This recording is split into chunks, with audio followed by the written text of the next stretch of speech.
હોળી ધૂળેટીના પવિત્ર પર્વ નિમિત્તે આયોજિત ડાકોર ફાગણોત્સવ 2026 અંતર્ગત લાખો શ્રદ્ધાળુઓ પદયાત્રા કરી રાજા રણછોડના દરબારમાં ઉમટી રહ્યા છે।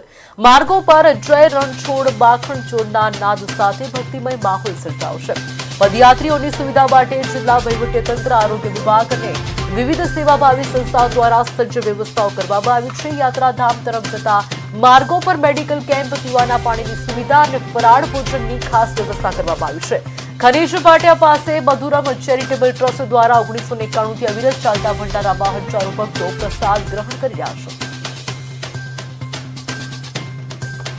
સેવાનો કેમ્પ આપી રહ્યા છે, જે કેમ્પ ઘણા વર્ષોથી ચાલે છે। એકચ્યુઅલી હું તો અહીંયા બોન્ડેડ મેડિકલ ઓફિસર તરીકે છું, પણ અમારા CDHO ડૉક્ટર VS ધ્રુવે અને તાલુકા આરોગ્ય અધિકારી શ્રીના માર્ગદર્શન હેઠળ અમે અહીંયા કેમ્પનું આયોજન કર્યું છે, જેમાં આયુષ ઓફિસર, વિવિધ CHO, પછી FLW બહેનો, બધા લોકોનો અહીંયા રેગ્યુલર 24 કલાક માટે ડ્યુટી એમાં સેટ કરેલી છે। દર વર્ષે પગપાળા ફાગણી પૂનમે રાજા રણછોડના દર્શન કરવા માટે અમે જઈએ છીએ અને ઘણું મજા આવે છે અને જય રણછોડના દર્શનથી ઘણા પાવનકારી કાર્યો પણ થાય છે અને હાલ જે સરકાર દ્વારા સારામાં સારી સુવિધાઓ કરવામાં આવી રહી છે।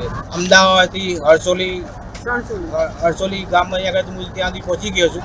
અહીંથી મારા અમદાવાદ થોડુંક નજીક છે અને ડાકોર પહોંચતા કાલ સવાર સુધી હું પહોંચી જઈશ।